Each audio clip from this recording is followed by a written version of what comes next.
we've now got the final guest of Spookala, April 2025, about to come up here on the panel stage. Give it up for the one, the only, Christopher George!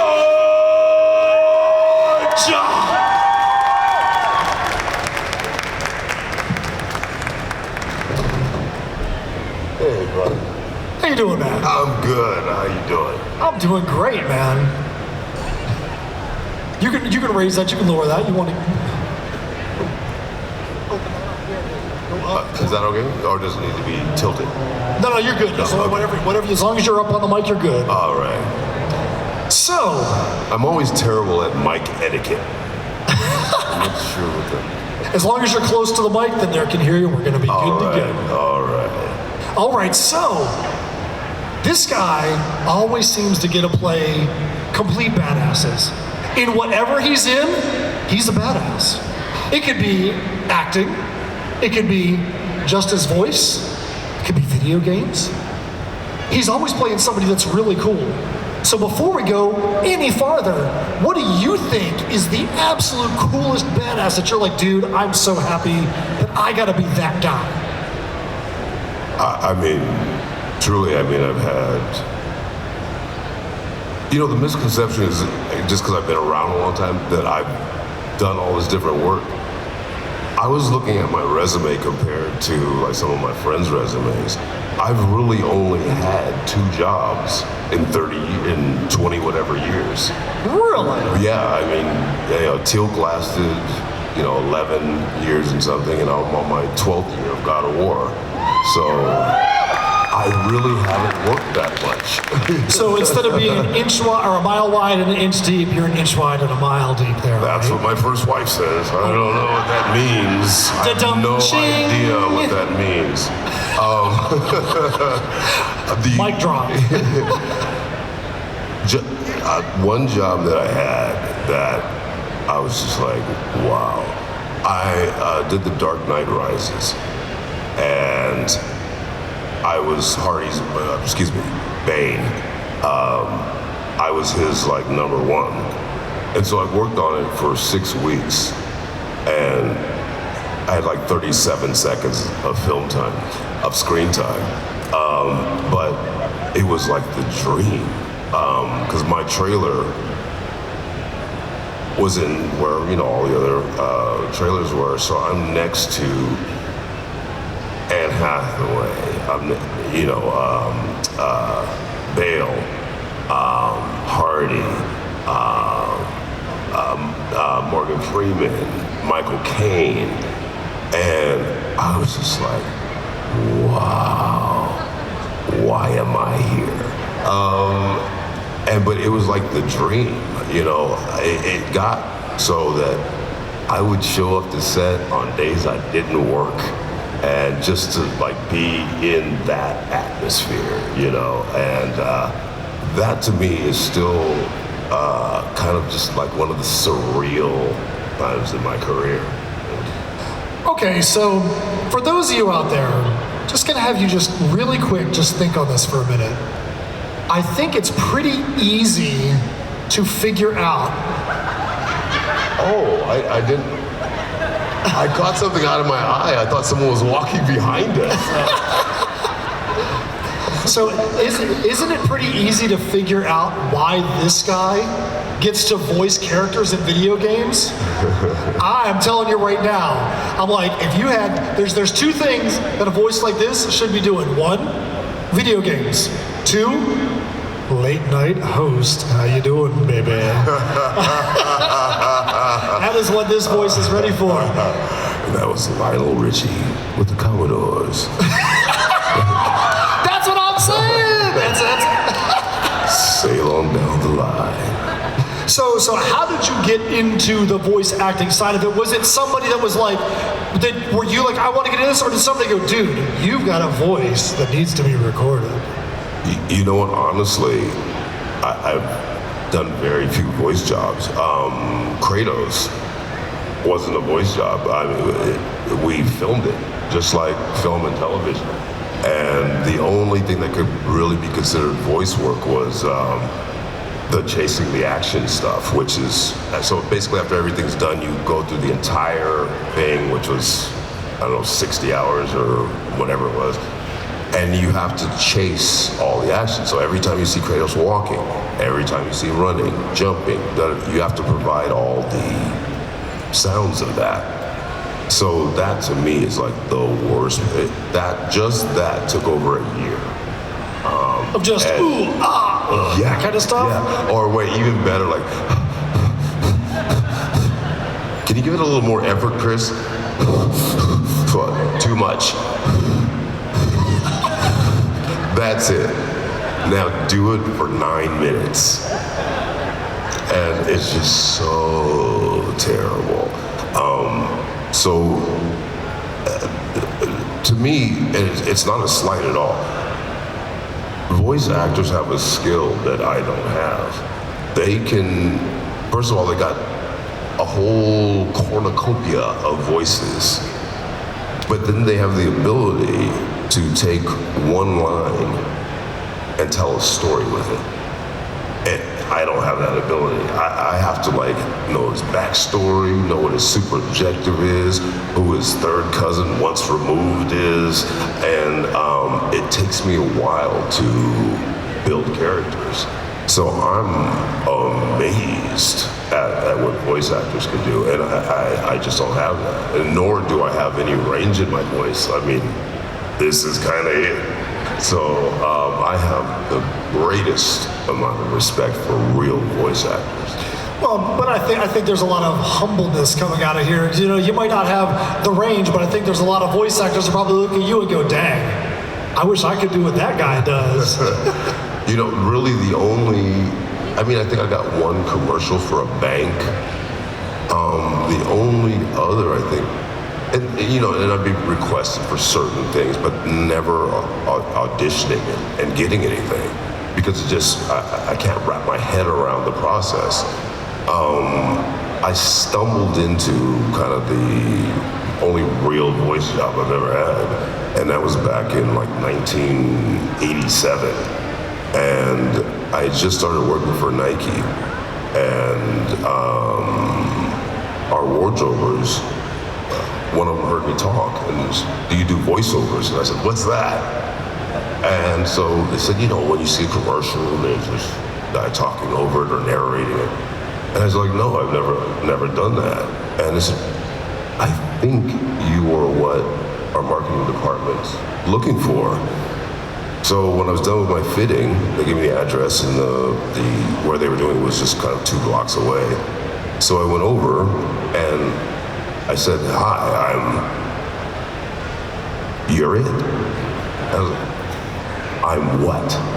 And they said, come on in. And so they had to explain the whole process, the cans, and there was one line, and it was the beginning of kind of the whole era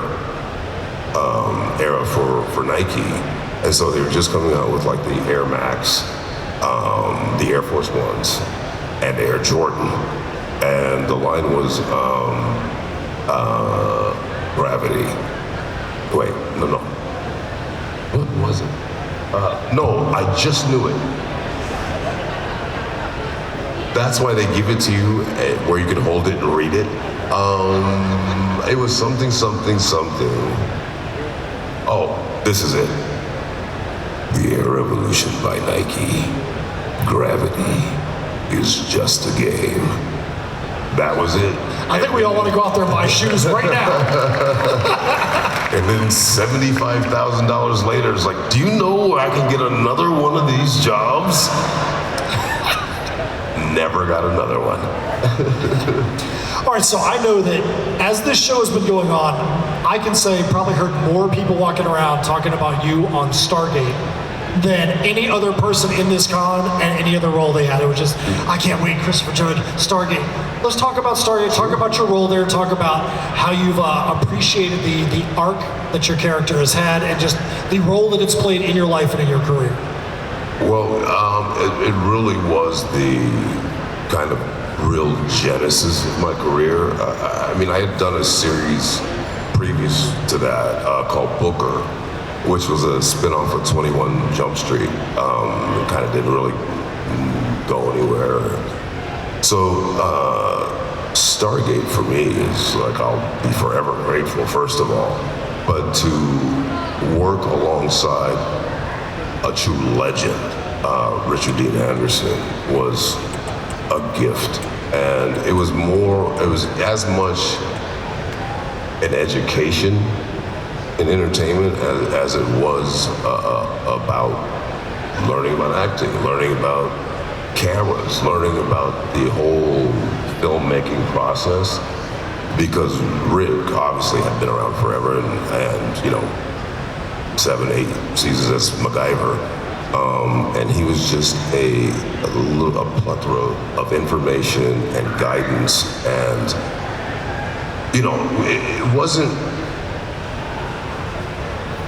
all roses and chocolates in the beginning, because there was, so our cast, theoretically, we had 5 leads. We really didn't. We had Rick and 2 other guys.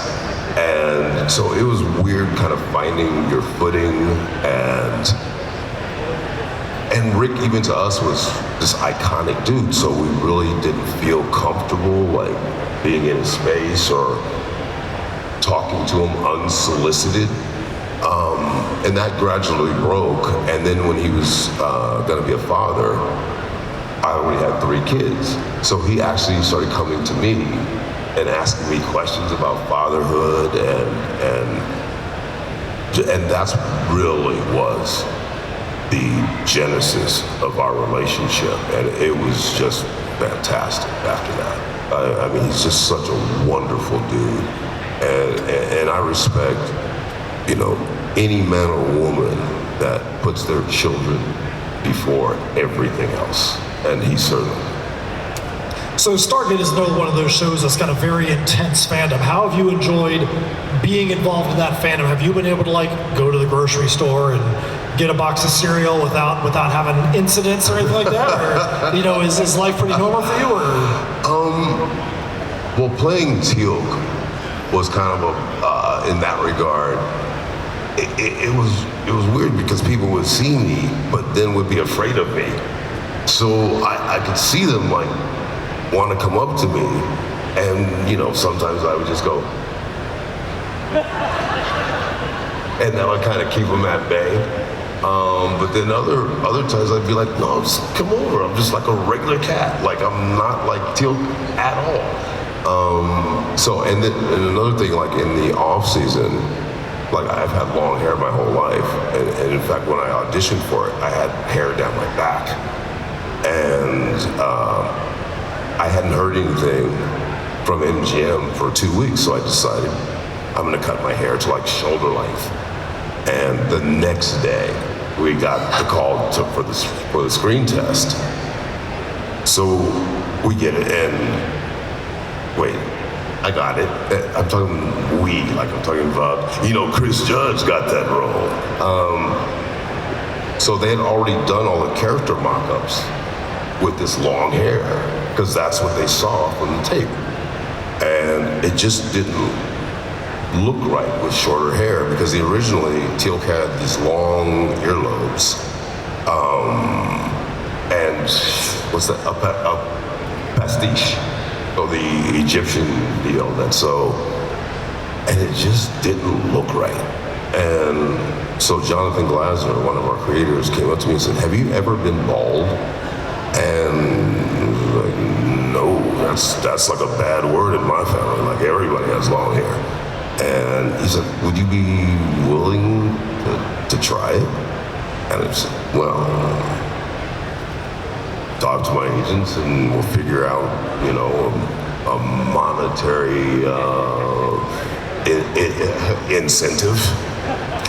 And so they did, and so now it's time to cut my hair. So I go into the hair and makeup trailer, and they're all gathered around because they could sense that I don't want to do this. So they start cutting my hair, and I start crying. I'm a 33-year-old man who was crying because he's getting his hair cut. Well, that seems completely, I think that's completely legitimate. I can roll with you. So, it goes on. So I go to Jonathan and I said, so how long before I can start growing my hair again? And he said, 3 episodes, tops. So 7 years later, I was allowed to grow my hair out. And MGM was so ridiculous. They had these things that, so the show was pretty successful right away. And so MGM was like, nope, no matter what we said, we can't change anything. So, we have this whole big discussion with the showrunners and producers and the studio. One of them goes, well, if you grow your hair and you're not carrying the staff, how will the fans know who you are? I'm the only black person, perhaps? So it was kind of ridiculous on that, but you kind of have to capitulate to whatever they want. So 7 years. With that being said, you guys know how this works. We have an open mic up here. I want you guys to line up. Anybody that's got a question for this man about anything that he's done in his career, coming up. This is the last panel of the day. Let's get your questions asked, get your questions answered. All right, look at this. Look at everybody jumping up there. There we go. So, in the front of the line, we have question asker extraordinaire, Barbara. She's been killing it since Friday with great questions. Barbara, what do you have to ask Mr. Christopher Judge? Yes. Hello, lovely. Hello. My question is, what would you like to share with us that you've never been asked before?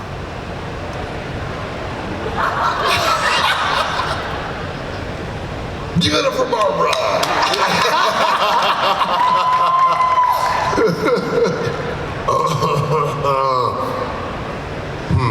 We can come back to it. Well, I'm just trying to think of, so I'm going to be 61 this year. This would have been a lot more fun answer if you had asked this when I was 35. Okay, make like 35. Gosh, it's difficult just because, I've been doing bonds for 28 years. So the questions have really run the gamut. That I've never been asked. No, I can't say that. I'm a grandfather. Let me think on that one. Okay. Thanks, Dang, Barbara. Barbara comes up and tries to shut the entire panel down with the first question. Come on, Barbara. Fait accompli. All right, next up, coming up here to the mic. Legend. Hi, my mom and I have been watching. Wait, you didn't say your name though. Oh, do I do that? Yeah. Absolutely, coming up, getting a little bit closer to the mic. So what's your name? I think I'm Jasmine. Yeah. You think you're Hi. Jasmine. Okay. So you think you're Jasmine. I think you're Jasmine. Thank you. So my mom and I have been watching you since I was a diaper. Like, y'all, you are like one of my favorite people just because you've been with me for a long time. And my question Wait. is stupid. I'm one of your favorite people just because I've been around a long time? Yeah, dude, I don't have a dad, so like... Yeah. So wait, did you just hear what she just said? Yeah. You've been around a long time. She said, yeah, I don't have a dad. That's what she literally just said. You're not going to bring up a DNA test. Is this Jerry Springer? Yeah, dumb question. When you were your character in Tampa Stargate, when you were wearing your brand on your forehead, did you have any funky tan lines? When I was what on my forehead? When you were wearing tail, did you ever get any funky tan lines? Oh my goodness. The brand. So, true story. They used to attach the tattoo, the apophysis insignia, with the kind of adhesive that was popular at that time called Prozane. Right before we started, Michael Dorn, who played Worf, had sued Paramount because he had burns all over his face from his Prozane. So of course we used it also. after the first week, it burned the insignia on my forehead. So I would have to walk around with this insignia burned on my forehead. So I was like in a state of panic, like I'm gonna have this for the rest of my life. And, you know, I absolutely got my agents involved and whatever. And then the show started airing. And, you know, I was a youngish man back then and liked to explore the nightlife. So I realized when I went to the clubs, young ladies would go, "Oh my God, are you?" "Yes, I am." So then it became, how do I keep this burn here? You know? So it was constantly stuff that I would, you know, I'm a golfer, so I would wear golf visors. Well, that I would be sunburned, so it would be difficult to cover it with the makeup and make it look like it was kind of all one. And so they tried to forbid me from golfing because I get darker on it. You just want me to stop playing golf? And, you know, so I started wearing the big bucket hats and stuff, but I know this sounds weird, but being bald was one of the worst experiences of my life. I know that sounds so, oh my God, actors are ridiculous. Yes, we are. Sorry for asking. No, wow! You are my daughter. You know what? Listen, I feel like we just had a family reunion. Yeah, I know. A hug needs to be happening after this panel, something like that. Seriously, though, thank you for that Do question. you want to know something funny? My daughter's middle name is Jasmine. Oh. Truly. Great name, yeah. Huh? Great name. It is. It is. All right, next up. Thank you, honey. Hi, my name is Amaris. Hey, Maris. So, like Jasmine, I also grew up with Teal'c and the Stargate crew. Oh, I thought you were going to say I'm your father, too. No. But I'm a huge fan. My mother, like Jasmine as well, she also introduced me to the show. Huge fan because of it. So what was it like settling into a character like Teal'c? Like, other than things you've already mentioned, like what were big struggles when it came to like settling into the character, like when you were gonna be shooting and things like that? Thank you.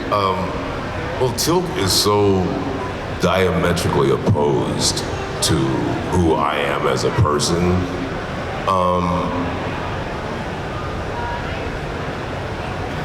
And the studio, Northern Network, really knew what they were looking for. So they literally just said, "We hired you because you kind of had the best take on the character." And I was like, I don't know what that means.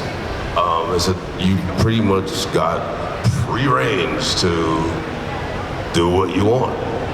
So I built in that he had left behind his family, which consisted of a wife and child. So they wrote that into the show. But it was tough getting how he carried himself, who he would trust immediately, how would he circumnavigate this new world that he was going to. So in the beginning, in the pilot, first episode, second episode, he talked all the time. And so I went to the producers and I said, "Can he talk less?" And they were like, "We've never had an actor say that before." "What do you mean?" And I said, "Well, he's come to this strange new planet. He's trusting these strange new people with the future and safety of not only his family, but his entire race of people. It seems like he would do more listening and evaluating and trying to really get a firm grasp of if he had made the correct decision. So they thought about it, and they're like, "You're right." Well, I didn't know that they were gonna take it to the extreme of my only lines for 3 years would be, "Thank you, O'Neill," and "Indeed." But it allowed me to, I always thought, in my mind, Teal'c was the funniest man on Chulak. But he had answered this call. And so it was a new side of him that he had never really explored, being serious about this, that, and the other. So in my mind, he was a guy that went to work for Apophis, did what Apophis wanted, but then he went home where he was who he really was, like a loving family guy. And as it kind of matured, I really wanted to give him a childlike sense of wonder.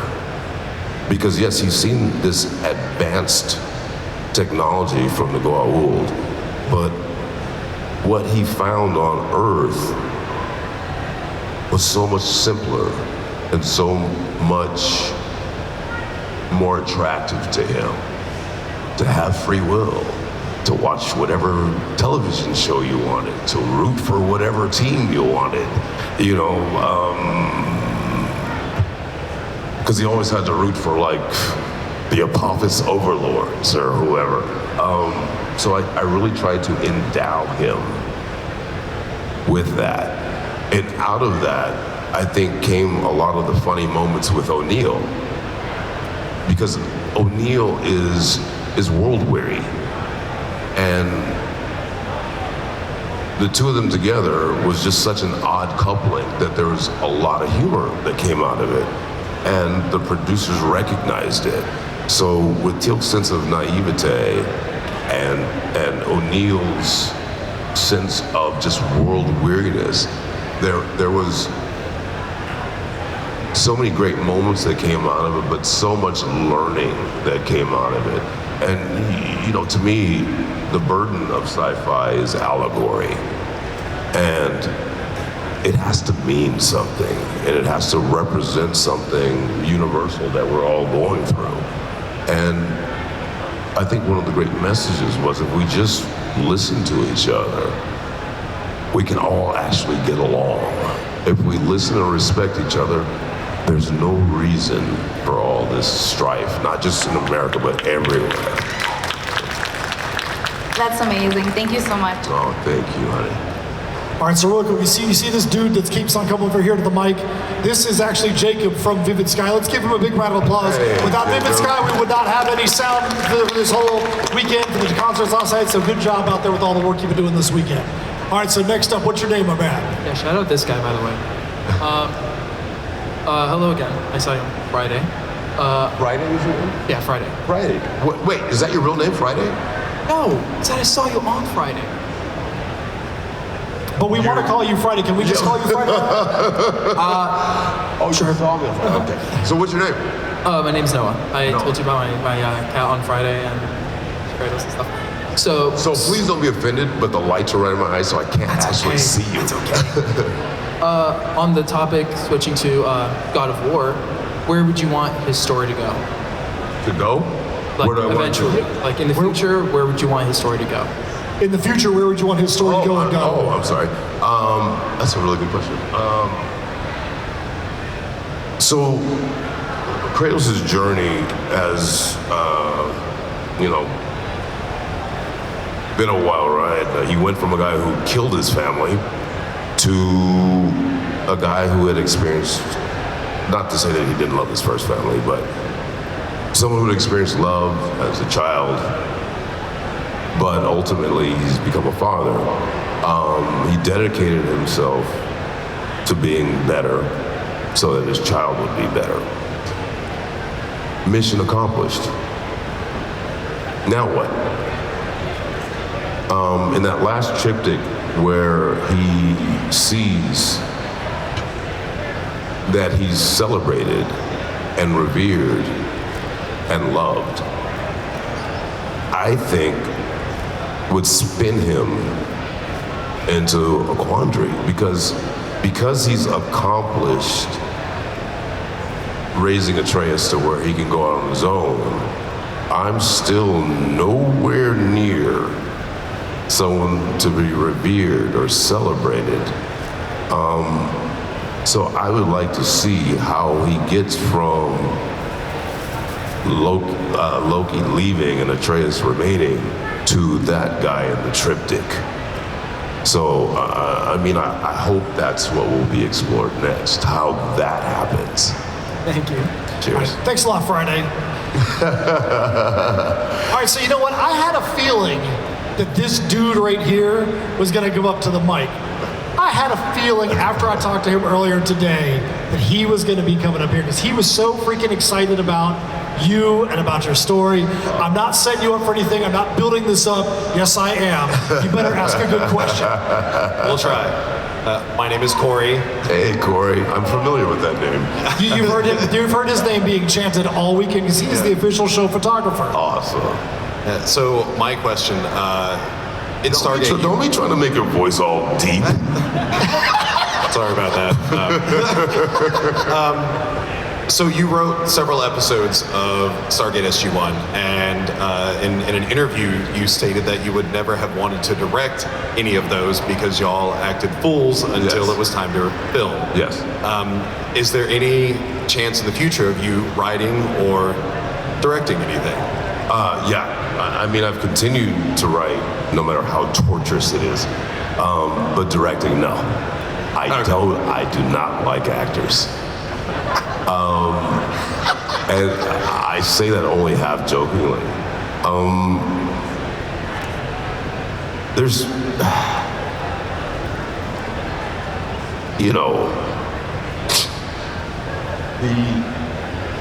take for example, our set.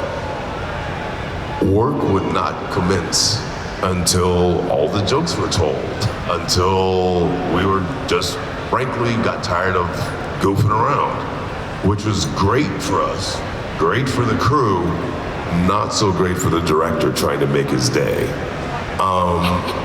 And we literally whittled down our director's pool just to the directors that could actually handle, they're just gonna film when they feel like filming. And I thought about if I was trying to direct us, it would drive me mental. And I just have never had any desire to have that undertaking, and it's strictly because of how badly we behaved on the Stargate set.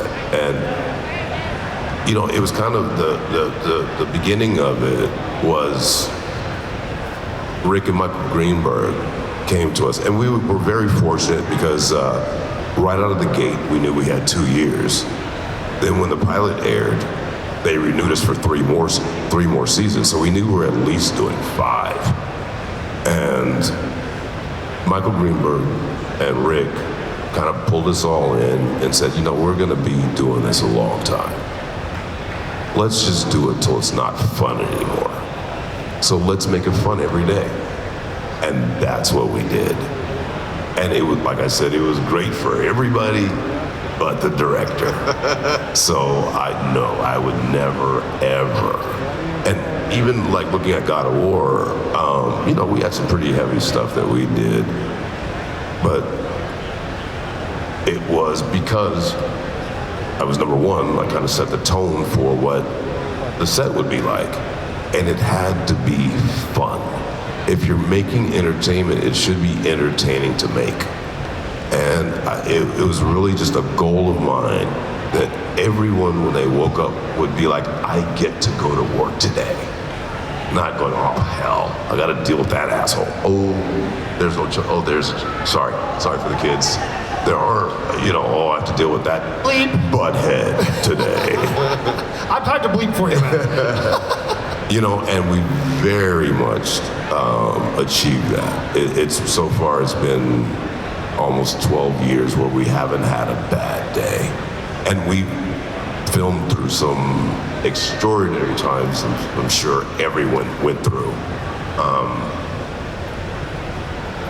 So it's really conducive for having great sets, but for driving directors crazy.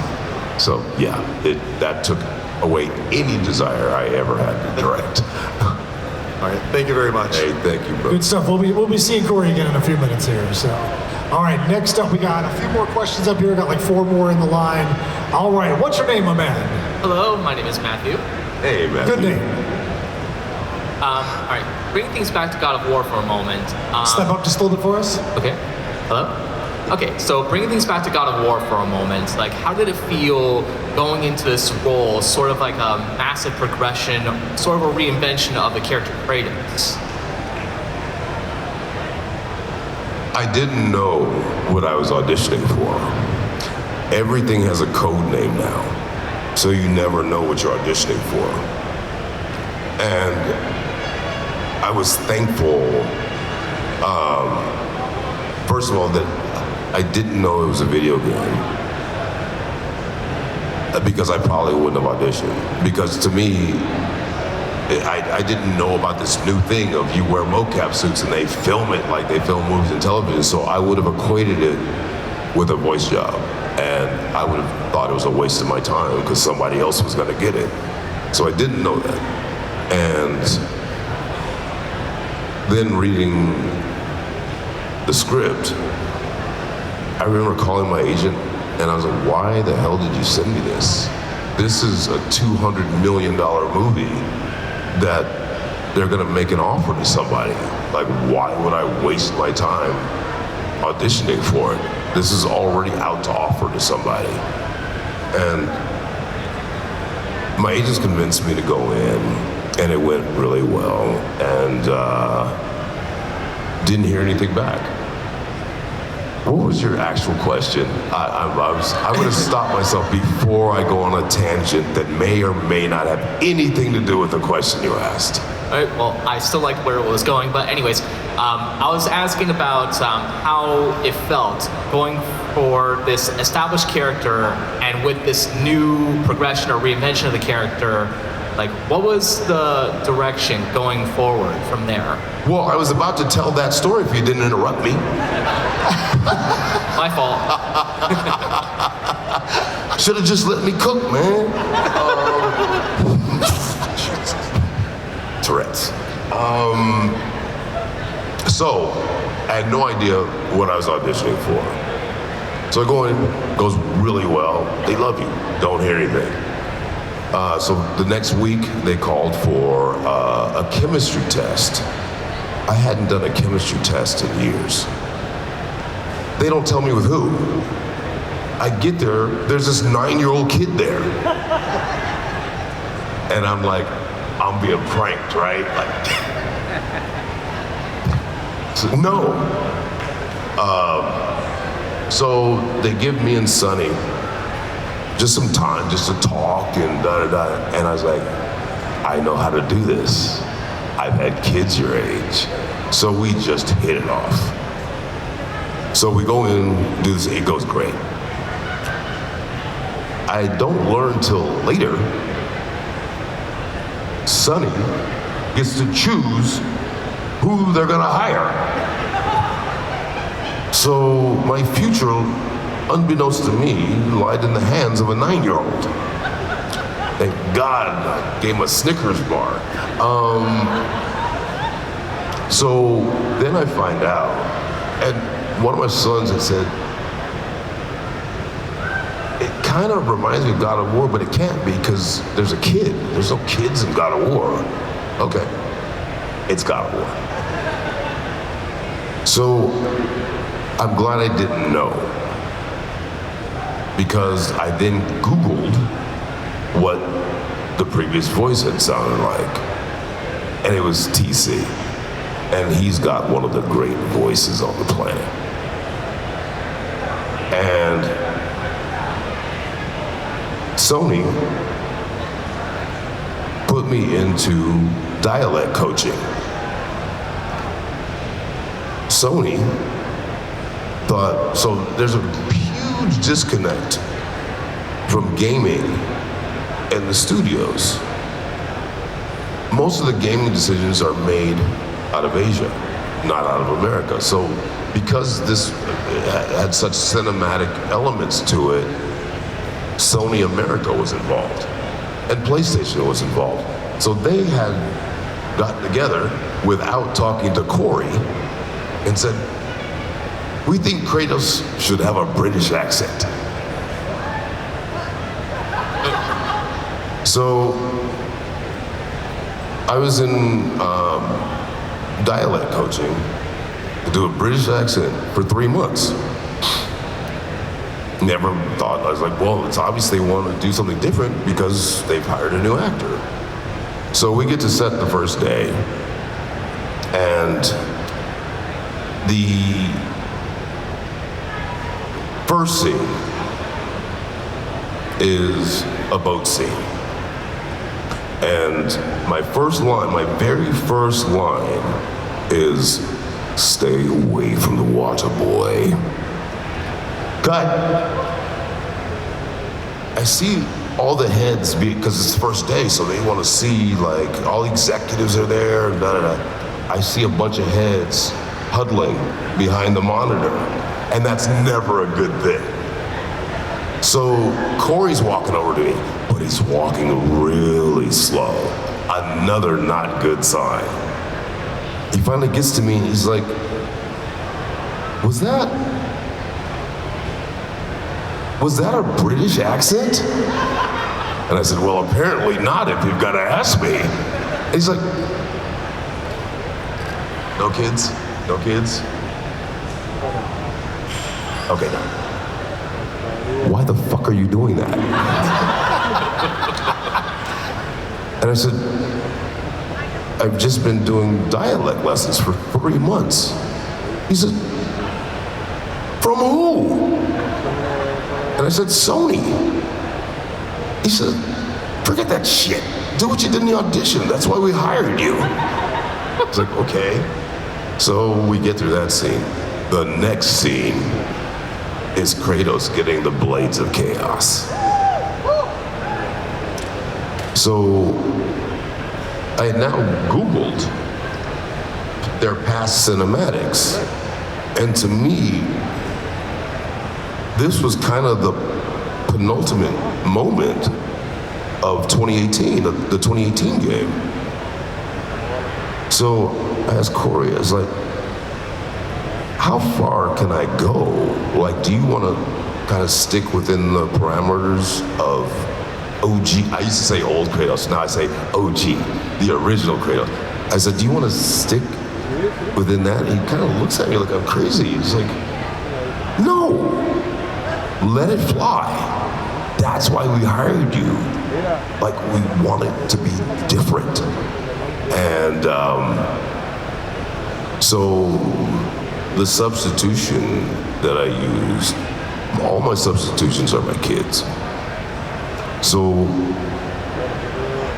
when I picked up the blades, tears started streaming down my face. And when I say I'm your monster no longer, I then have to walk and then walk through Athena. And which is, so I have to walk to where the monitors are, and there's nothing. No cut, no let's go again. So I'm scared. I'm like, I didn't make it through the first day. They're gonna fire me. And I kind of walk up to the monitors, and they're all crying.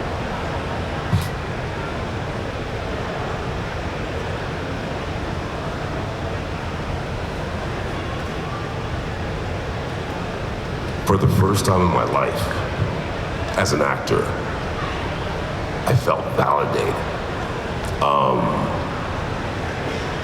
Because I'm not gonna bullshit you, I waited my entire career for this role.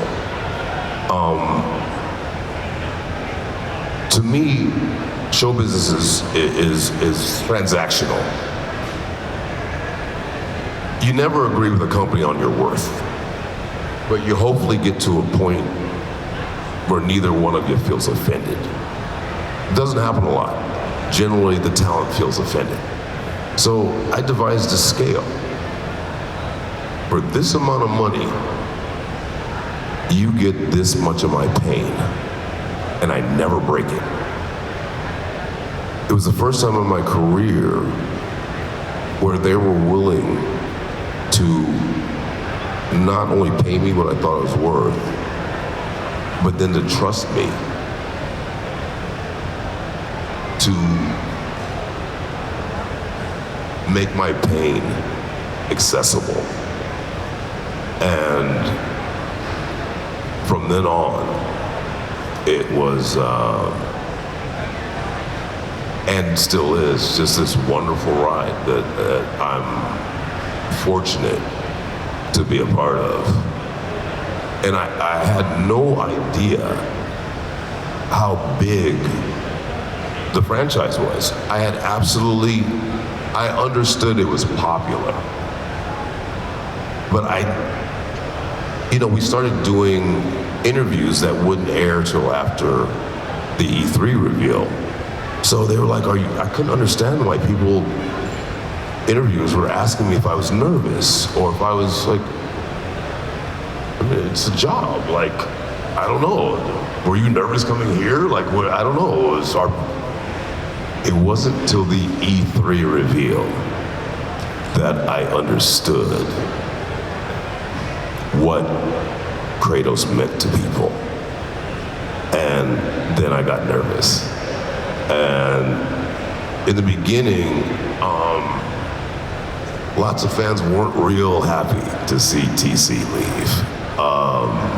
So it was a really strange time because you never know. You think you're doing good work and you think it's going to be good, but you never know.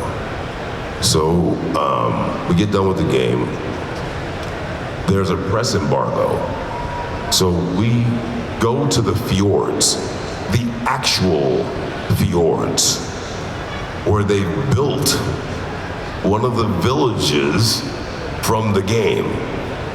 And they've flown in 100 reporters and their crews. And so they made it like this weekend of God of War stuff. There was axe throwing contests. There was all kinds of different stuff. And they had this like 200-foot yacht. And they had screens and PlayStations that all the reviewers could play the game. So now, I think 10 days later, the game was going to be released.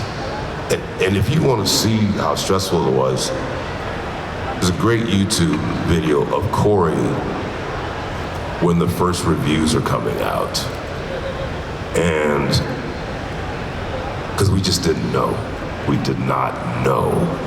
And then, the reviews came and they were fantastic. But, Corey breaks down because he was under the most incredible amount of stress that you could ever imagine. Because if it wasn't a hit, the studio's dead.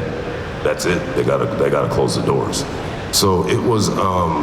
So to answer your question, finally, it was really a lot of it was done in ignorance because I had no idea. And fortunately, so little of it was the pressure of, because it really would have, I won't go as far as to say it would have tainted my performance, but it would have kept down the pure enjoyment of doing it. So I'm glad it unfolded the way it did. I don't think that answered your question, though, did it? So, very interesting response from the I'll take it. But thank you very much, sir. Thank you, brother. Okay, so because we're up against some time walls, we're going to have to play a super speed round because we want to make sure we get through all these questions here. So we got to go super speed round. So real quick on the question, real quick on the answer, so that way we don't throw off Wait, the fact that you've been sitting with me for an hour and you said real quick on the answers? That's what I'm saying because you got photo ops coming up, man. So that's what I'm saying. Yes. Your best acting job ever is about to happen right now. Ooh, that's gonna cost you. I'm asking for no pay though, so free. All right, what's your name? Troy. Troy, what's your Troy. question? I was going to ask, the character Kratos is obviously very different from you. How did you prepare and how did you relate to the character Kratos to give the performance that you gave? Honestly, not different from me at all. I'm a dad who loves his kids, and I want to make my kids better than me. Exactly the same as me. I literally use my own history with my children, and that part of it was the easy part mechanically, emotionally, gut-wrenching. But yes, I didn't really have to prepare. I just had to be honest and open and be prepared to suffer emotionally. So yes, that very Kratos and I have more similarities than I would like to admit. Thank you. Good stuff. Look at that. Hey, speed round one complete. Good Sweet. stuff. All right, next up, what's your name, my man? My name is Michael. Hey, Mike. Just with your performances, with you and Sonny in the past two games, and the production of the TV show upcoming, is there any talks of you two reprising your roles in live action? And if not, is that something you would be wanting to do? I used to lie about this. I will not lie. They'd be silly not to use this. And if they don't, that's their choice, their money. All I would ask, I hope whoever plays them loves the characters as much as we do and really invest in it. There was a second part of your question, which was? That was it. Oh. Bye. Yeah. No, sorry. Just if they don't, if you wanted to play them, but yeah. Oh, yes. I mean, I was on the fence for a very long time because I don't want to beat a dead horse, but I'm in my 60s. And so I had reservations about whether I could literally physically do it. And yes, I can. And now I want to do it. And it's really been solidified. I just became a grandfather for the first time. And I just thought, what a wonderful gift to leave my grandchild. Thank you. Good stuff. Good stuff. All right. This is like the on deck to the last question. Okay. Ever. What's your name? Isabella. Hey, Isabella. What's your question? I'm sorry, Isabella. Go ahead. How was it filming Sharknado 3?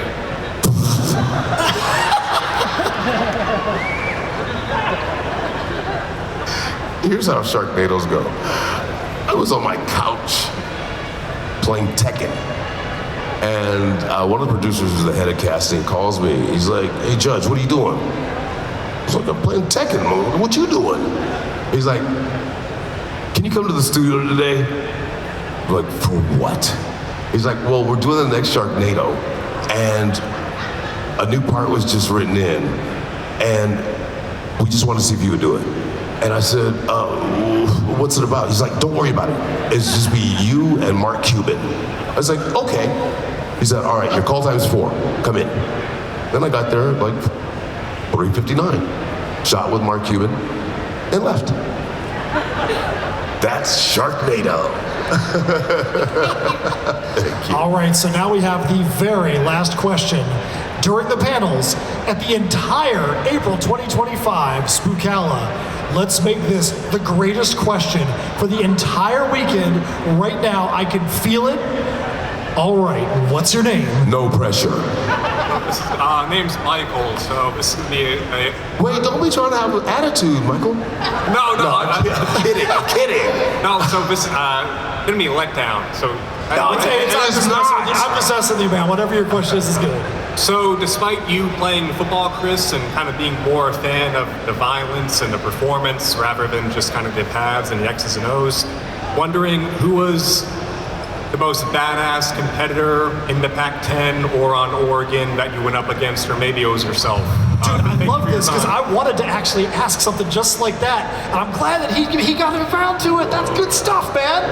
I give you a round of applause. Good stuff. The baddest. Okay, so it was a crazy era in the Pac-10. I mean, football-wise, we had I was in the era of John Elway. I was in the era of just, God, it's almost too many to name. So Ocho Cinco was at Oregon State. guy for our team, Chris Miller, who was our quarterback. He played for the Rams forever.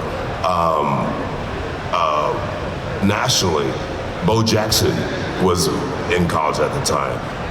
We played against like Keith Byer, like all these huge legendary players, basketball-wise, like Steve Kerr, Reggie Miller, all of these like now Hall of Famers.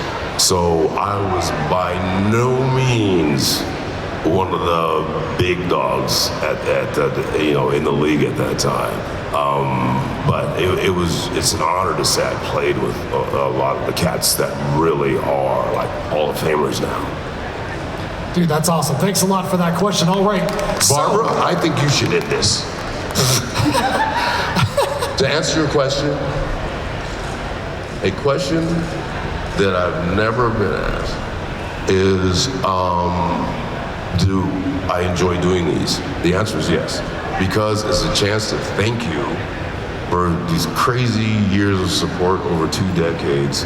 And truly, not to sound cliched, I mean this from the bottom of my heart. If it wasn't for y'all, I would not be sitting here, and I'm forever thankful and grateful. And I appreciate and love every single one of y'all. Thank you so much. All right, so we know what we have to do right now real quick. We have to try and summon Corey to get his behind back up. He was on the mic earlier. Now we got to get Corey up here to take the show picture. So on the count of 3, let's use our best summoning voice to try and summon Corey. 1, 2, 3. Corey!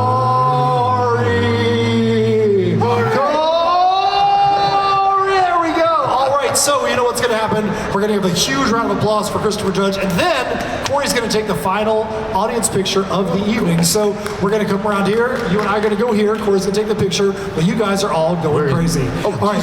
Stay close. Let's give a big, huge round of applause for Mr. Christopher Judge.